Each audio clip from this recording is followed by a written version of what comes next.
Hello, everyone, and welcome to another episode of Disqualified. I'm Trevin June. Joined with me, as always, is Gordon Pavlet Yo. and Caleb Went. Voila. And we are going to talk about the past couple weeklies, talking mainly about the bigger news, those segments and stuff. So let's take it show by show with Raw. Last week, which we weren't able to cover, but we'll cover now. The Wyatt Six had that 8-person mixed tag street fight. It cooked. It really did. And what I liked about this segment is both teams still looked strong. Like, you opened it, and while the camera was focusing on Ivy versus Nikki, you could see in the background people were beating the snot out of each other.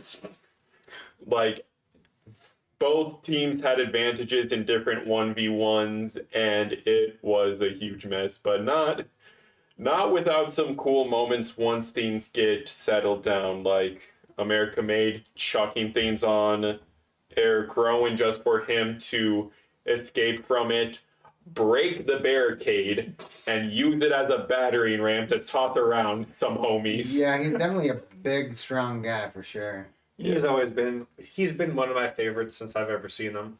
With the Wyatts, I just love how him and Harper just used to throw people around.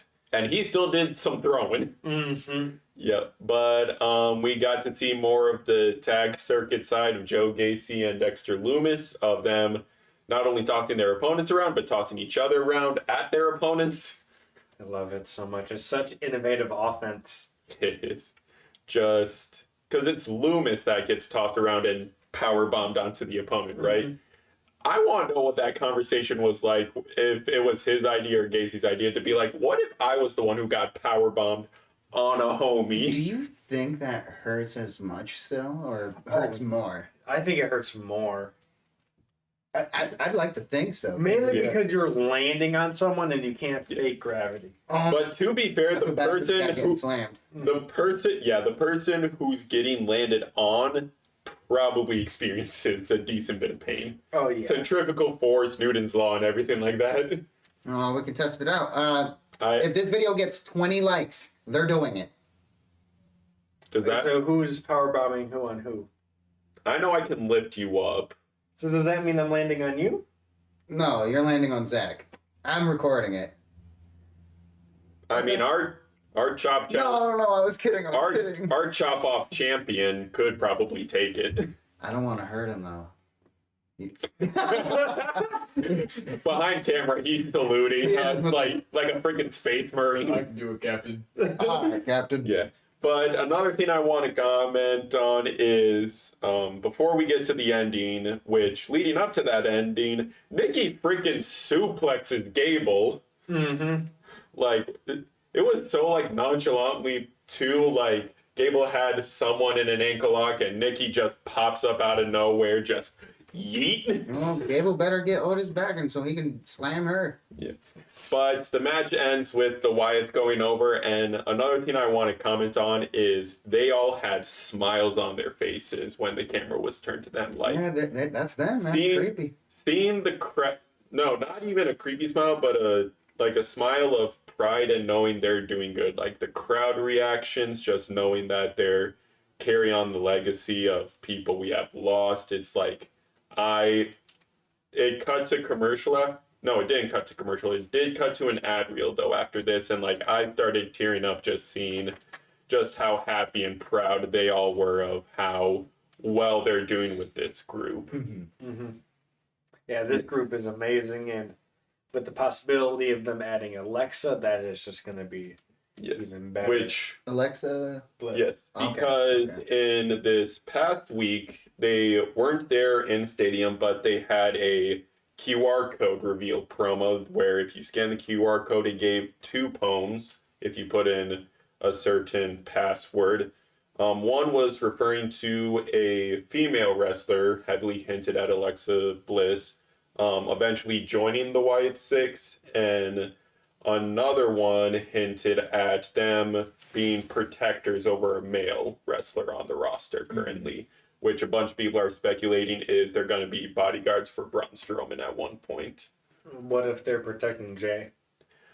That would be interesting as well. Mm-hmm. Yes, because the Fireflies. Yes, because because Jay was the outlet of bringing the Fireflies back out, because he just entered through the crowd, hyped them up, and eventually people just naturally added the Fireflies as a classic concert, turn your flashlight on sort of aura, but eventually they saw this and was like, what if we make the Wyatts return post a Jey Uso audience entrance, so the Firefly's already out when the lights go out. Mm-hmm. So it's like, that could be interesting of them being bodyguards. I mean, he does have a match for the IC, and a lot of people are speculating interruptions. Mm-hmm.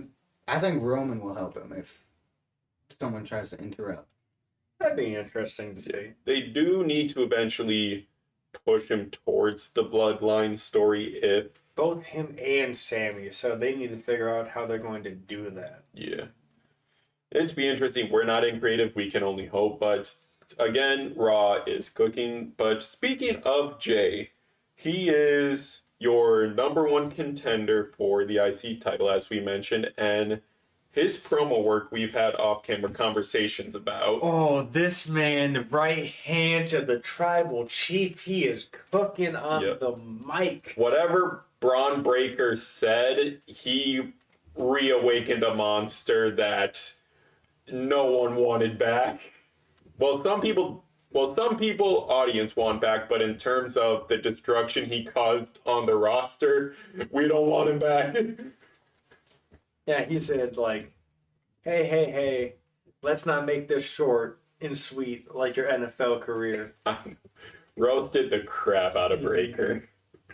And then he hit him with the spear out of nowhere. Yes. When Braun was doing his... Braun was building up speed like he classically does. Jay was acting woozy. Still woozy after a cheap shot by Braun, but Braun was building up speed, and Jay just instinctually spear. Mm-hmm. And that was the first spear Braun ever took, and he had a realization of like, wait, I do this to people? Yeah, he sold it like he got hit by a bullet. Yes. He was outside the ring going, yes.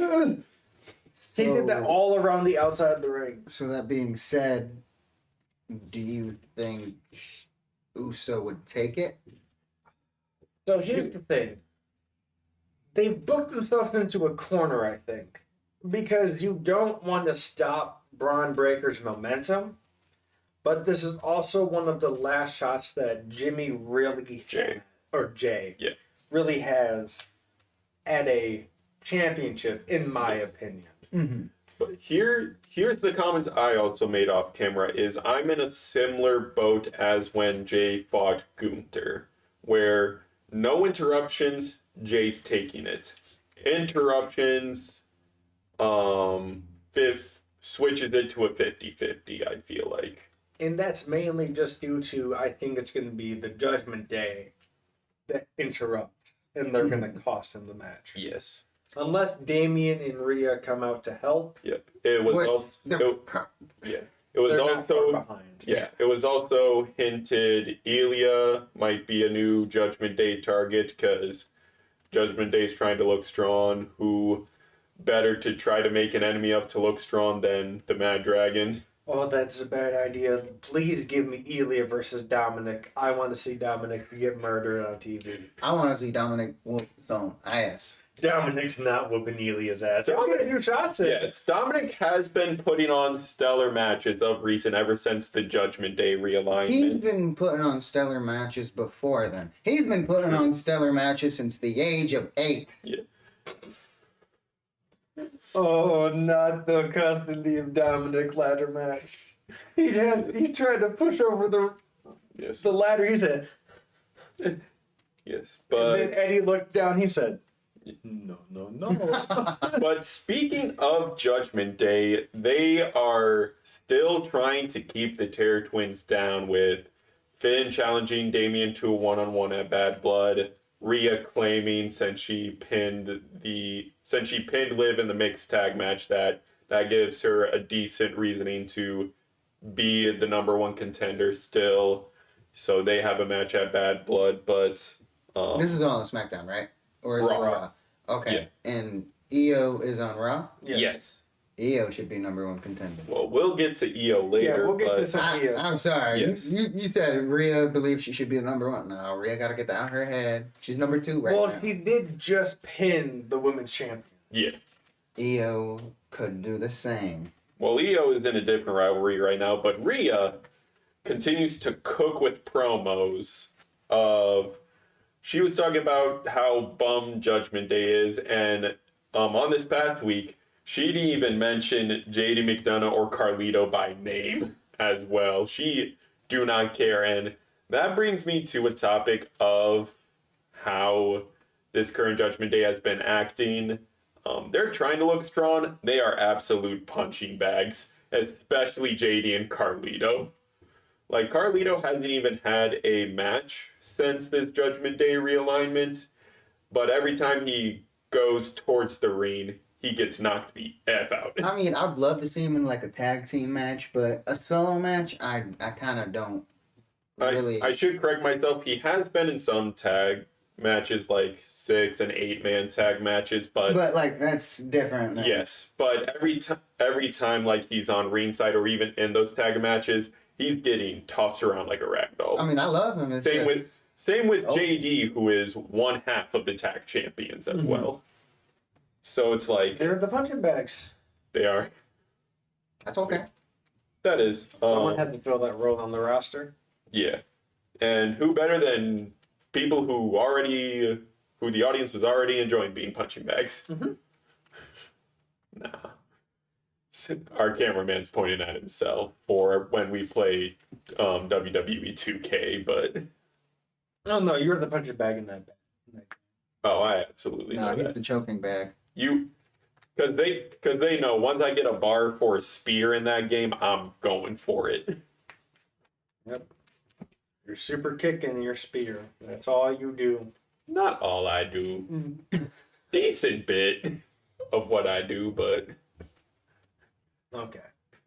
Hey, Well, maybe it we might- live stream it for you guys, and you tell us. We might Yeah. talk about this later. yeah. Other news, but also speaking of Judgment Day with JD and Finn, they had a title defense for the first time since getting it against the New Day, which had a whole bunch of shenanigans with the Judgment Day trying to interrupt it, LWO interrupting the interruption. This And was the first time in the history of watching wrestling that I've ever seen a ref go out of the ring, lose focus on the action, to break up a fight that's happening on the outside of the ring. and everyone was out too. Like they were all like they might have needed medical attention, but like there's still a match going on, ref. Xavier is pinning someone right now. I didn't get to see this. So what type of nuisance was happening on the outside? I believe the LWO interfered. Yes. That's what was So called. Judgment Day was going to save their homies. Then LWO came out to engage in a ringside brawl to prevent the interruption. Kofi, seeing how chaotic the brawl is, decides to dive from the top rope, and the ref decides to check to see if anyone needs medical attention while Xavier hits one of his finishers and tries to pin Finn. However, ref's outside the ring checking for medical needs, and it literally Xavier got all the way up to 6 before the ref even re-entered the ring, and I think the ref did a good job. No, He was making sure those wrestlers were all good. I have never seen this happen before in a match. There is action going on in the ring. Well, You're needed in There's there. the storyline. What if someone did a little... no, the story. No, here's what the actual story is that Xavier and Kofi have been miscommunicating about the team a little bit. So Xavier actually told the Terror Twins to stay out of his business. He wants to try to get the titles as a team on their own. Kofi, however, did the exact opposite. New Judgment Day was gonna probably interrupt if they saw them gain advantage and ask the LWO to be bodyguards. This leads to a backstage confrontation where Xavier crashes the heck out. Mm-hmm. He's pissed. He was throwing some stuff on the way. He pushed Kofi away post match, and Kofi, being the type of person he is a little worried about the New Day's status on the roster since the loss of Big E. He mentions Big E by name. Mm-hmm. And Rip. Well, not Rip, but like Rip. yeah. Big E, of course, not medical cleared, but he has done some social media presence of since his stem cell treatment. He views it as he's feeling real good, but a possibility still. But Airplane. yeah. Airplane. Airplane. Biggie hopes the stem cell treatment gets him on the medically clearing road, but still, he did mention earlier that his injury is healing fibrously, which is an automatic either never going to get med cleared or basically a career ender. Mm-hmm. So Airplane. so it's like this was very dramatic. New Day is about to hit their 10-year anniversary, so it's like, is their 10-year anniversary gonna equal Xavier Woods' heel turn? We'll wait and see. Do we potentially see Big E return and try to get in between them? Does Sort he of. have to jump up on the ring? Well, he No. can get in the ring. He just doesn't. Yeah, he not can't have a get match. physical. Yeah, not have a match managerial role maybe. If They have people Yeah. on a no-touch list. I just don't Yes. want to see Biggie try to get up on the ring and snap his leg. no, yeah, I don't think he's going to snap his leg. Well, No. like an injury, like kind of like Vince. That's because Vince tried sliding in the ring, and Yeah. he's not a wrestler. yeah, And he tore both of his quads. yes. And he had to sit and yell like a 5-year-old. What if that happens to Biggie? No. He'd just go up the stairs. If he takes You're right. if Biggie takes any action at all, I would feel like it would probably be a managerial role. But I feel like if we do get the Xavier Woods heel turn, if Biggie were to get in between them, he might be special guest ref. Mm-hmm. I could see that.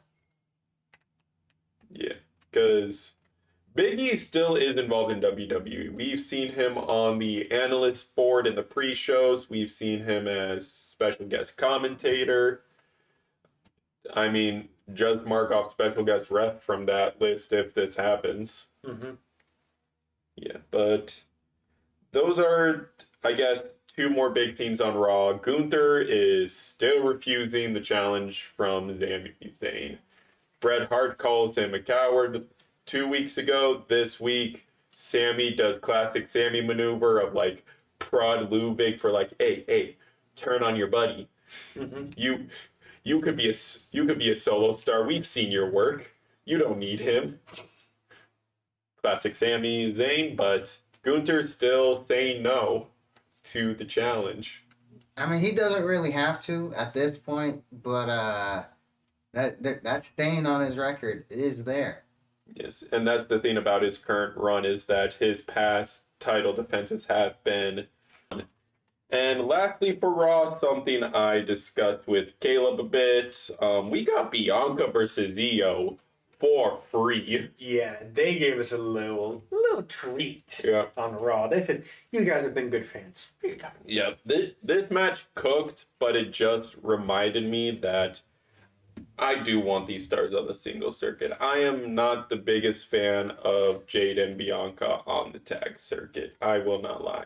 They helped bring it to light a lot, made it a PLE level circuit. Like, no, props to them. But I was also very like blank faced and emotionless when they retained against the Unholy Union. Well, a bit of news.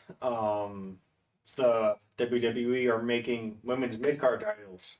So, Jade and Bianca could be the first mid-card champions. I don't want them to be mid-card champions. I've seen a lot of love for Michin. I would love to see Michin be a mid-card title holder, maybe women's IC. Yeah. I mean, NXT is also stacked. Have some early call-ups and join that circuit, maybe. I think you need to not so much as call people up because they have the talent on the main roster. True. I think in order for this to succeed, unfortunately, for right now, you have to get rid of the tag titles. You have to get rid of them Yeah, as a whole, or like just the remove them Just get rid of the women's tag titles.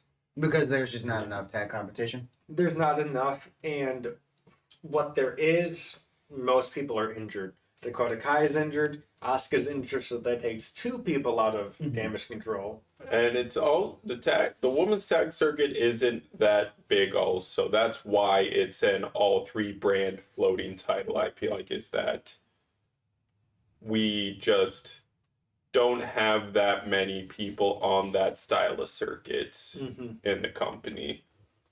But Yeah, they haven't made it a focus since they introduced it, and when they introduced it, they barely made it a focus then. yeah. So it would be nice to just see it go. It sucks because that's more time for them, but with the mid-card titles, you should be getting more time. Yes. We'll get into it when we get the SmackDown, but it'll be getting an extra hour. Just temporarily. Yeah. But it'll be getting an extra hour, so it'll be 3 hours like Raw is. Yeah. But that's all for Raw. Moving on to the NXT snippet. 2 weeks ago, the new Bloodline interrupted. I don't know if they interrupted, but it might have been post-match. But Bloodline interrupted the tag match between the Street Profits and Fraxium, which Street Profits were last-minute call because of a snippet I'll get to later. But first, new Bloodline showing up in NXT. How are we feeling about that? They look so much better without Solo. They do. They look so much better without Solo. We'll comment on that also when we get to the SmackDown Yeah, we'll segment comment as more well. on it, but it is sad to say that they just move differently without Solo. Yeah. Tonga Loa actually looks competent without Solo there. Somewhat. I'm not going to give him full credit. Yeah. Somewhat. But I feel like, because we've had conversations about how lackluster the men's tag title circuit is, I feel like them showing up as the SmackDown title holders on NXT hints at possible reunification, but including all three brands this time? I don't think so. And I think, I mean, if they do it, cool. I just think it's way too early into them just ununifying them and splitting It them. has been less than a year. Yeah, so, I mean, if it happens, it happens. I wouldn't hate it, but the NXT tag division is good enough on its own Yeah. where it can sustain. Mm-hmm. But I don't think it should be the livelihood of the tag division. We just have to wait till the tag teams get healed. Yeah. Right now, like we keep bringing up, the This Viking has Raiders been- are injured. This has been an injury-ridden season. I mean, they're not really doing. Akam and Razor aren't really doing tag matches right now, which they should be doing tag matches in the tag division. And after the 8-man match, American Made should be entering the tag division. Yes. So Yes, I forgot to American mention. Made is the one with Gable, right? Yeah. Yes, I forgot to mention in the Raw segment, the Wyatt and American Made rivalry has separated. They finished their business in the street fight. American Made is trying to move forward, looking strong, and even after the loss, they still are. They are very competent people in the ring. They are a huge threat still. But just that whole tag circuit, that random appearance. But it could also tie into a short we released earlier about Hikuleo being added internally to the NXT roster as well. Mm-hmm. Yep. He could be the little NXT representative for the Bloodline. So, Yeah. I mean, I would be interested in seeing him have a solo run. Yeah. It would be interesting to see. Yes. He's a big motherfucker. Yep. In addition to all this, a bunch of people announced these past 2 weeks to show up on the mini PLE it's turning into of the CW premiere, which they also announced is kind of going to be a two-parter, making it feel like an NXT PLE also, because most of their like weekly PLEs are consistent of 2 episodes. But it's announced that Jade and Bianca will appear on the CW premiere, Along with CM Punk. along with CM Punk, who is actually special guest reffing the championship match between Ethan Page and Trick Williams. Oh, wow. Complete curveball. Yeah. I kind of want to go because it's just Chicago. Is it Chicago? Mm-hmm. When is it? That October. October 1st, the first Tuesday of October. Too late now. Mm-hmm. Yeah. With the announcement of CM Punk and with how small NXT venues usually are, it is probably sold out by now. But other people announcing who will show up, The Miz will have a Miz TV segment on the CW premiere. Something I want to get your opinion on, Caleb. Randy Orton announcing he is challenging Javon Evans to a match on the CW premiere. We're going to see a creative RKO, and that's all I need. That boy bouncy, that boy sneaky with the RKOs. It's a match made in heaven. Yes. It's going to happen. This is something I want to bring up because in past history, we usually get an average of around 2 pseudo call-ups on the Rumble. We all agree that Obafemi's probably being one of them. Do we get a sneaky little Javon Evans in the Rumble? I think we get Trick before we get Javon. Yeah, I would rather have Trick.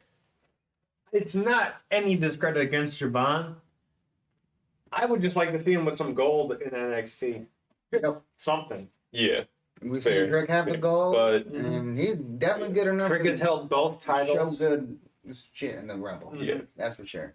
yeah.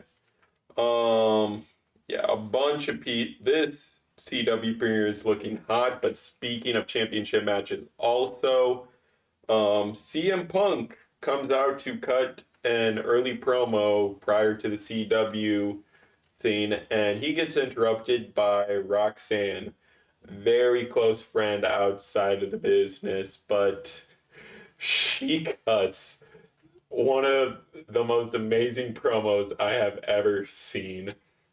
It was a masterclass in cutting a heel promo. Mm-hmm.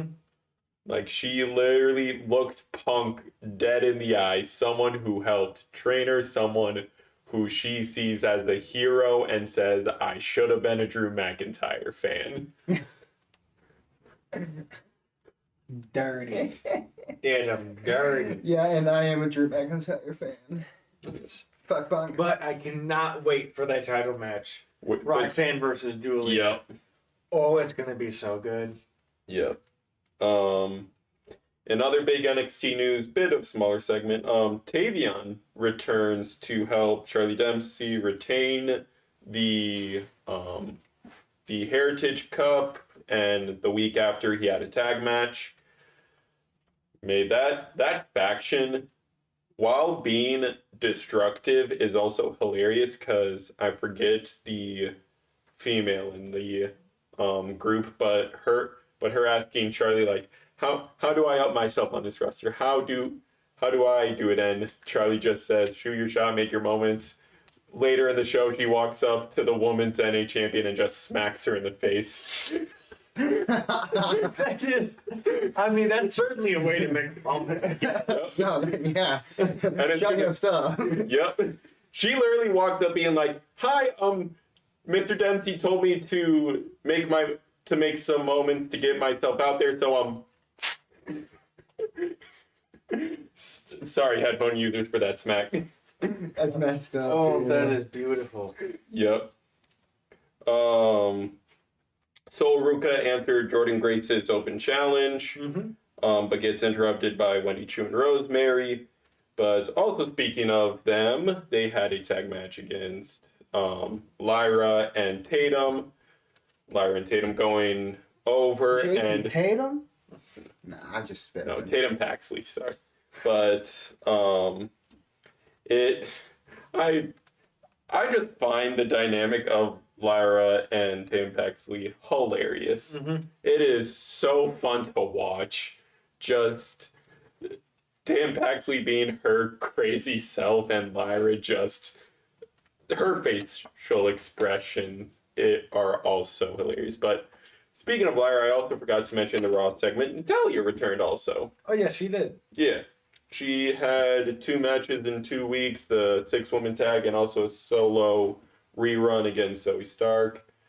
Good to have her back. Had a cute little backstage promo with Bret Hart as well. It was nice. Good to have him back. Good to have her back, and she is of course a destructive force.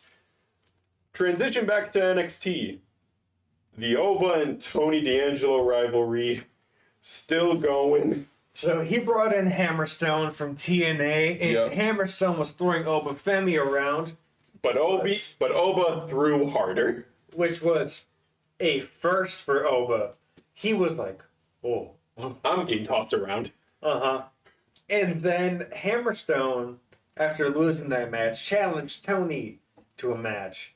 And he threw Tony like once. Tony walked out. Yep, he just said, Yep. And done. Oba was watching the match, and Oba He said he's broken. he's broken. And in a backstage segment, Tony was asked like, "Why are you doing all this? Like, why are you like holding back? Why are you running away?" And he says, "For the first time in my life, I'm afraid." Mm-hmm. Damn. Bro, Oba is a freak of nature. I say this every time. That is a professional wrestler. He fits the bill. Like, he is intimidating. He's big. And what's funny is that he got into this position by winning the NXT equivalent of Money in the Bank. He didn't enter the match, but as soon as he got that belt, as soon as he got that title, he has been guarding it with his life. Mm-hmm. Yeah, every match he's in is just. It's a meal ticket. Yup. It's the Phantom tax for real. He's earning that paycheck. Oh, yeah. Yes, I but can't wait till he's up on the main roster Yeah. competing with everyone else. give me Gunther versus Oba, Yes, I need that match. and my life is yours. Mate, That match would make me religious. religious. Oh shit! All right, To the temple of big meaty man slapping meat. Yes, pig me man slapping me. yes. Going back to Rosemary a little bit, her NXT makeup she had for that tag match looked sick. Mm-hmm. Like, I love how whoever is the makeup director they've hired, they deserve a raise because I forgot to comment this on Raw. Nikki's makeup, Rosemary's makeup. I don't know if it's self-applied, but whoever is the art director that's giving direction deserves a bigger paycheck because everyone's makeup, especially the creepy characters, is looking amazing. Thank you. I try my best. I believe Rosemary replies her own.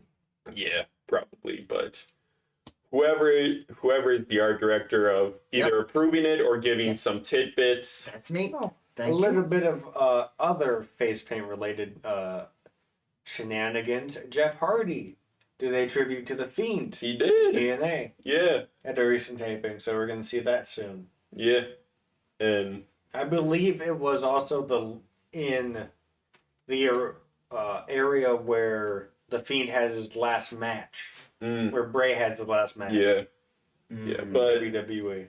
this brings me up to an interesting point. Also, WWE, can you just confirm Worlds Collide already with NXT versus TNA? I think that might be their stand and deliver. which is NXT I don't know equivalent what of that WrestleMania, right? Order. It's their NXT's WrestleMania. Yeah. Oh. Which So I think it could be a Stand and Deliver Worlds Collide. yeah, which is good. But you bringing up the Hardys also mentioned like we could have a Hardy return to WWE we moment. could have that. I mean, it is in the books. Yeah. The Motor City Machine Guns have joined the WWE, Yep. and they were NXT bound. And after a lengthy little bit in NXT, they're headed to the main roster, which Yeah. is good because I want to see Motor City Machine Guns versus DIY, the Usos, Street Profits, Yeah. Firaxium, Authors of Pain. Yeah. Give me a rerun of that ladder match return. You also want to see disqualified in the match? Yes, we'll throw Trevor the Gordon in the ring. Oh, I was thinking you and only you. I'd get Yes. Yes. killed. The last little bit of news for NXT we got is Brooks Jensen seemingly officially aligning himself with Shawn Spears. They've been hinting at it. Some people in the locker room have been saying Shawn Spears is gaslighting Jensen, but Shawn Spears joined him as a managerial role at ringside for his match, and after Brooks went over, he reached for a handshake with Shawn Spears and Shawn took it. So it seems like they might be forming a pseudo faction, which both of them being as destructive fighters as they are, daggum, if they join the tag circuit, I'm terrified. It's nice because Shawn Spears' nickname is the Chairman, so might be a faction incoming. I don't know. I would love to see another faction. Yes, but that's it for NXT. For SmackDown, most of this conversation is going to be about the Bloodline. As always. Let's do the other stuff. Yes, first. non-Bloodline stuff. Andrade and Carmelo could go to game 100 for all I care. They are getting a 7-game Yes. or 7-match series Yes, they're having match 6. Because Andrade versus LA Knight happened. LA Knight retained. Carmelo decides to rub it in Andrade's face that he lost. He said, you know what? Never mind. Put the fries in the bag. You washed. You wash. And Andrade's response to starting the backstage brawl was so quick. I saw people commenting on reaction videos, and myself included, like, is there real life heat to this as well? Because Oh no, he's just very good at his job. yes, of course, but it's like he was not even a split second, just pushed him straight at the face. I mean, okay. If I got told, put the fries in the bag, you're washed. Yeah. That might upset me just a little bit. Yep. That's what my guy said Yeah. to you in 2K. Apollo Crews wins against Vinci again by another roll-up, but not a squash match. The ref actually let Vinci get ready, but Apollo's still going over. Nia Jax's Bad Blood title match determination match. Triple threat.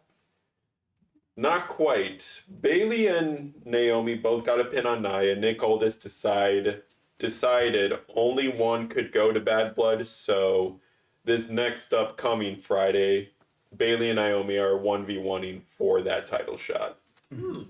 However, Nia did hint at if they did lose the tag match, Tiffy might want to find a way out of SmackDown. Tiffy didn't get the pin, however, or didn't get pinned, however, which is what she was prodding at, but we are seeing a couple hints at roster changes with the episode length changing, with the shows changing networks as well.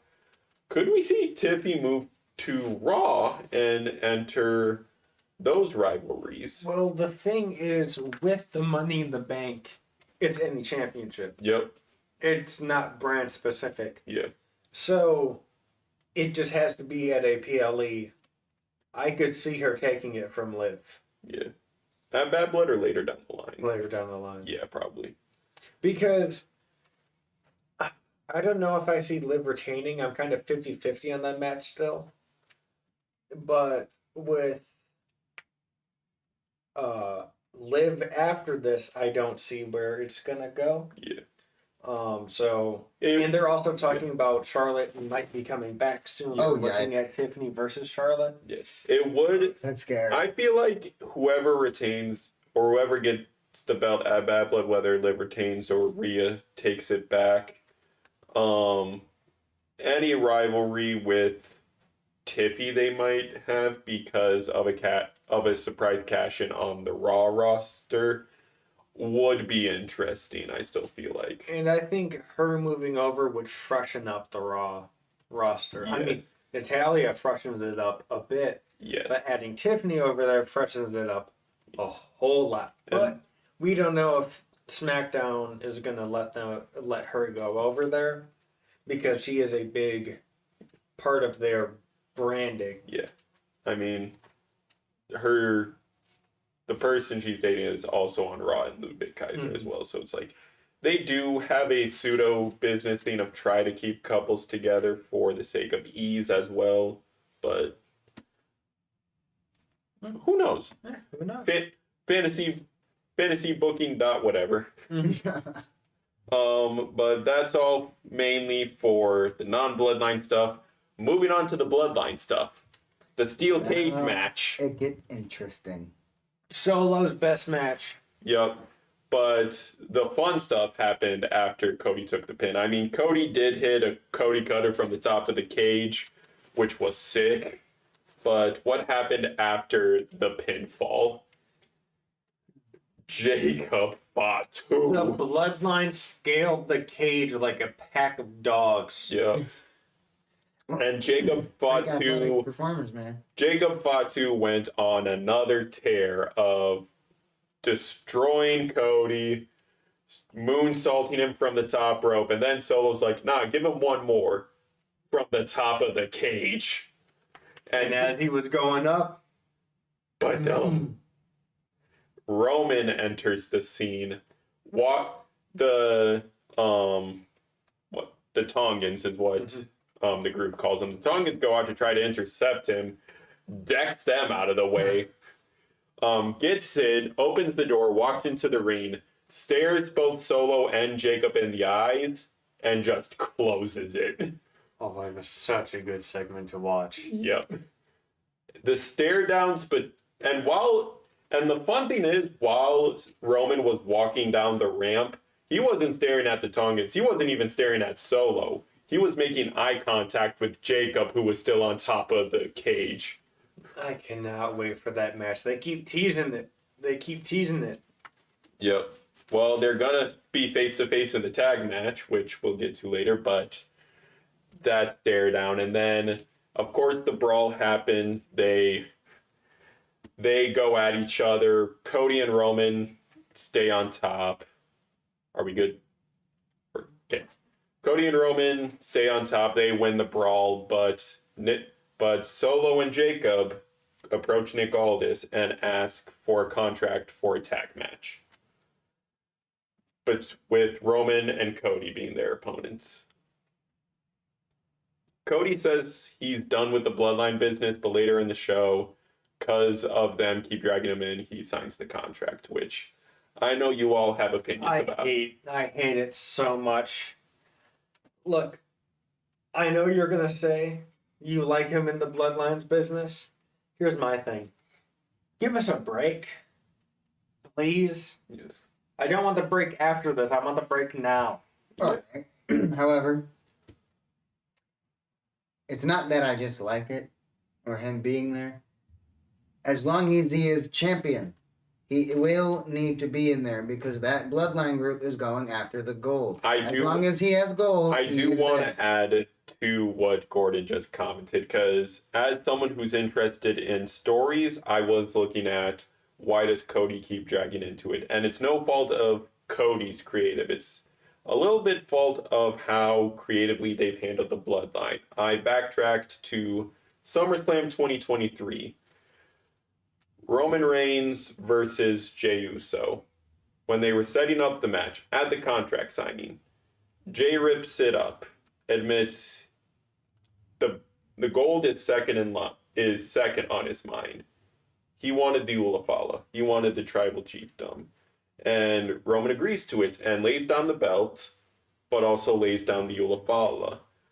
It's not the fact that it's the championship. It's the fact that both these bloodline competitors, both these people fighting for tribal chiefdom, feel like they're, for lack of a better term, a bit naked without something. For Roman, it's the Ulafala. He wants that back. He's, of course, going to go after the title as a little bit of vengeance, finish the trilogy. But for Solo, to prove he's the rightful tribal chief, he's going to fiend for that title because WWE pseudo-tied it to the Ulafala rightfully with that tribal combat match. So... Well, as long as there's a bloodline holder or a member of the bloodline gunning for the belt. Because there could be a time where bloodline members just aren't going to be going for the belt. Yeah. You know? Yeah. But at this moment, like I said, as long as Cody's got that belt, Yeah. he's always going to be brought in. But speaking of the Ulafala and all this family business stuff, the promo in the football stadium, Georgia Tech. between Roman and Cody. That was good. Daggum, that was amazing. Roman opening up with being like, we're going to fight in this stadium. This is my stadium. I shed blood, sweat, and tears in this stadium while playing football. I'm already proven a warrior in this spot. What about you? Oh, no. He said, since this is my stadium, this is my city. What Oh, yeah. have you done in the city? Which is funny because it's Cody's home turf. Mm-hmm. He's like... I don't know, have you seen those Georgia Tech highlights? Because I have. That man was moving. Yeah. He shoved two grown men out the way and said, come here, motherfucker. Yeah. Roman is an athlete. I mean, his football career, his wrestling career, he also played baseball. Him catching the mic with his non-dominant hand when he had that Brock Lesnar match. Man just runs on instinct 90% of the time. Mm-hmm.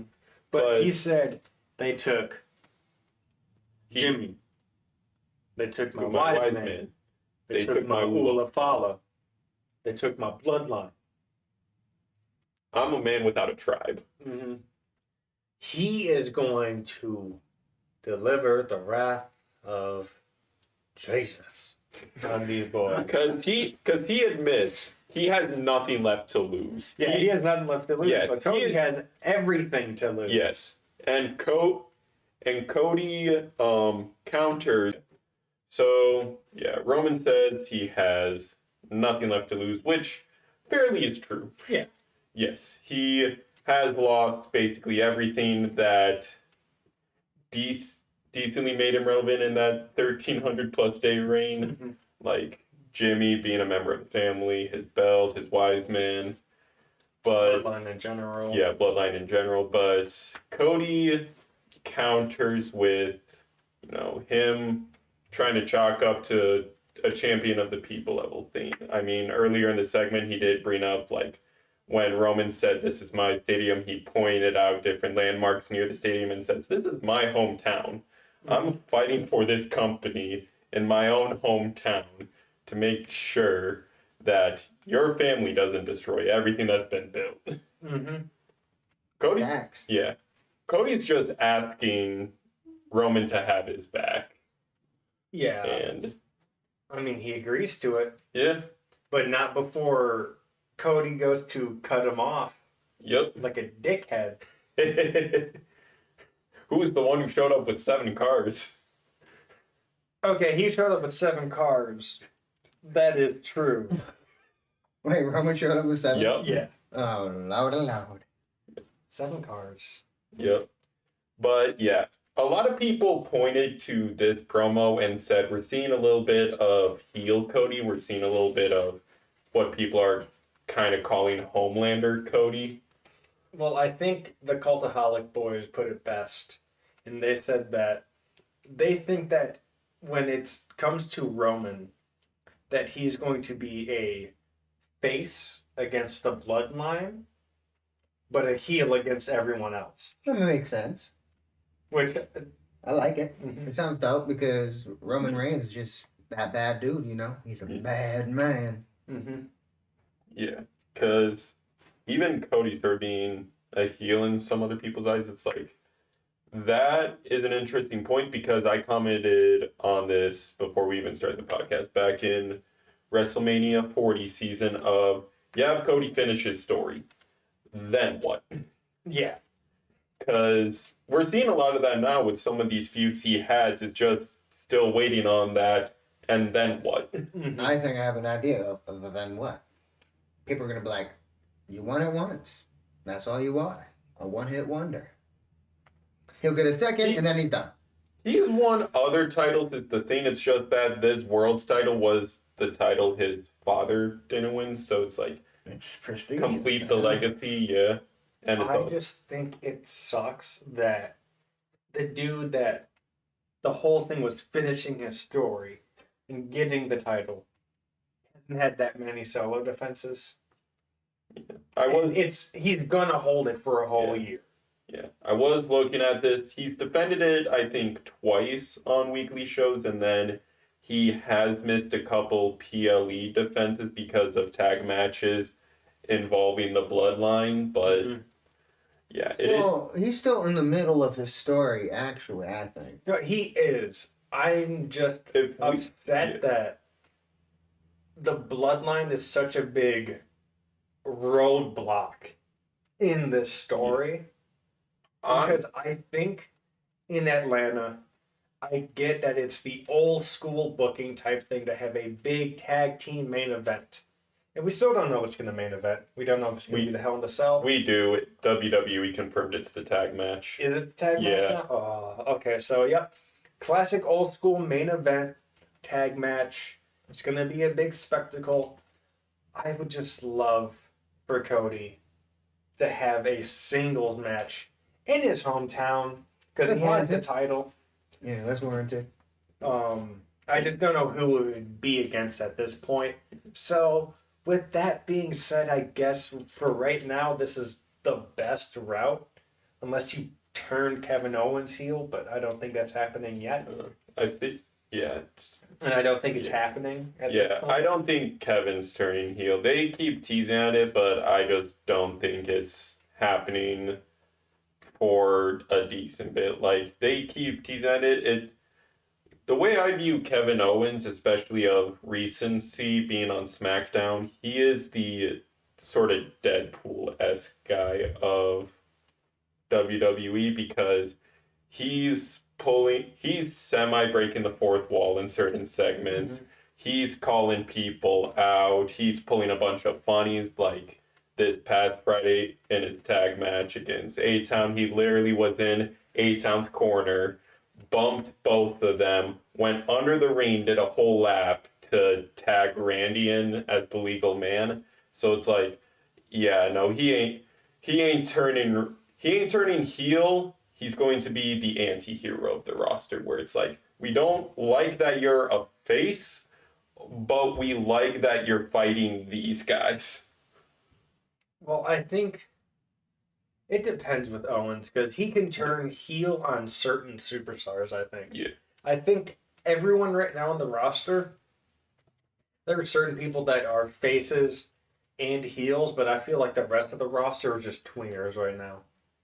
There's no really alignment. It's just how the crowd feels about you in a certain town. That's how you're going to get booked.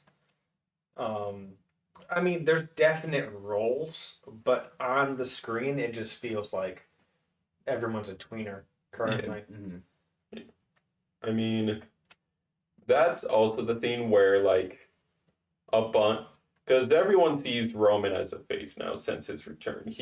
And it's obvious about it too, but it's the last comment that closed this segment that a lot of people are debating, like, who is going to be the heel and face when this rivalry gets relit for a trilogy. Is Roman finished it with "You're in my way in life."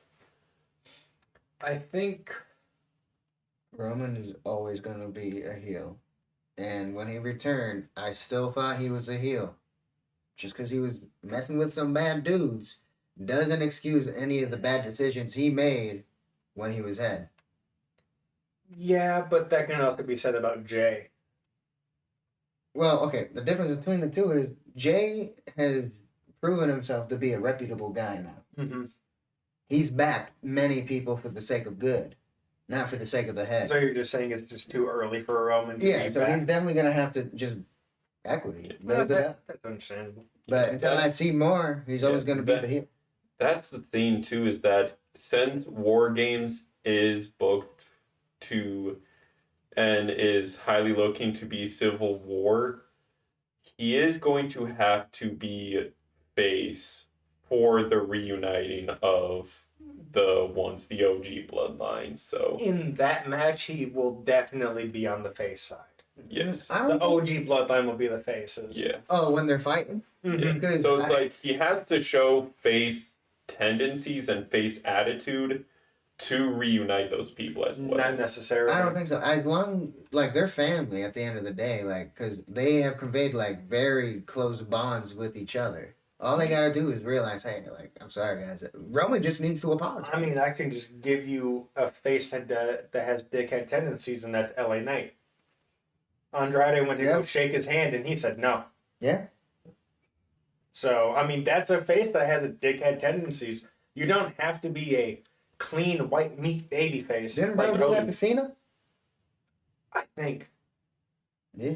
But, I mean, you don't have to be, like a clean white meat baby face like Yeah. Cody Rhodes. Yeah. And I think Cody Rhodes is not a clean white meat baby face fully, because he does toe the line and pushing. He's arrogant at least. I mean, Yeah, I definitely see you that. could definitely see that he could turn heel, especially when during WrestleMania season with his beef with The Rock. Of those promos, he was spitting insult like no other to both Roman and The Rock. Mhm. It was insane back in those days. But that's another thing too about Roman switching which side of the fence he on is that it is rumored that they are drafting up a storyline of settling the old Shield beef once and for all. With once the bloodline stuff is settled, that Roman and Seth is going to be a rivalry. Oh, that would be so good. I'm ready for that. That would be Yes. so good. So another topic with this is who's the heel and who's the face in that scenario as well. I think those two. I think would be Seth, because Seth. Is the good guy, right? Yeah. Okay, I'm thinking the same thing. Yeah. Mainly because while Seth was not justified in what he did all those years ago, Roman, Seth kind of, I don't know. It actually is hard because I think Seth fucked with Roman at the Rumble. yes. However, I think if Roman doesn't change his way now, like if he finishes this bloodline thing and he's still a bad guy, he's definitely going to be the face going into it. Sure, Rollins did some messed up things back then, but he's a different, just like Jay. Just like Jay. Yeah, But I'd be ready to They see both that. betrayed him. Those two, I think, are wrestling soulmates. yes, Seth and Seth and Roman. yes, and They just know how to work perfectly together. They can go in the ring and just call that shit in the ring. yeah. yeah, I can see it. Yeah, they're one of the few wrestlers where they could show up the day of, not say a word to each other, enter the ring, and put on a 5-star match. Yeah. But it's like this brain up was also hinted at when Seth showed up in Shield gear to Shield music as a WrestleMania. It's like we are putting it in the books where this rivalry, this storyline after 10 years is going to get settled. What a way to fucking show it. And I'm Yeah. fucking happy because this is like the best thing about Triple H coming in, because he's consciously aware of what happened 10 years ago. He was in the mix. Yeah, he was in the mix. Mm-hmm. And so it's great to see this finally get a conclusion Yeah. after all these years. And personally, I kind of want that at Mania. It's definitely Mania worthy. Yeah. I Main don't event? think we should Possibly have not. Roman Cody 3 for the third year in a row. Yeah. I think they need to take a break for at least one Mania. Yeah. And they have With that story. Yeah. And the thing is, with that being a Mania-worthy match, they do have options of who Cody could face. Rock could return. They could have Cena go for that record-breaking My fight. popular, like my personal favorite is Orton. Orton, yeah. Yeah, so that's the thing, and we saw with the WrestleMania 40 documentary as well about the booking of WrestleMania 40 is that they always have a plan B in their back foot. And that's what I like, honestly, as well. But I think that's about it. Yeah. Honestly, yeah. I mean, there's a lot of good things happening in the business right now. Raw, It's cooking. It's yeah, on fire. Raw, NXT. We're not even at quote unquote WrestleMania season yet, and people's eyes are already on the television. I feel like. It's said to be at like the same amount of popularity as it was back in the Attitude Era. Like this is the most mainstream that we're getting. I mean, heck, we're getting Raw to Netflix, and it's like that's gonna get even more eyes. Also, I don't know if I mentioned this on the podcast.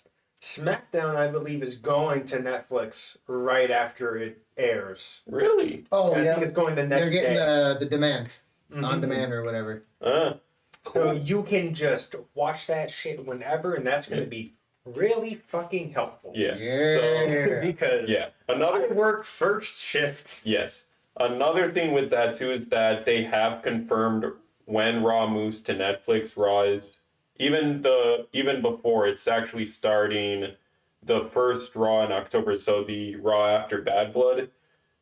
Starting from then, Raw is going to be the 2-hour show, and SmackDown, I believe, is moving to a 3-hour show. SmackDown's moving to 3. Raw's going to be 2 temporarily. Yes. And then when it gets to Netflix, they said it's going to fluctuate.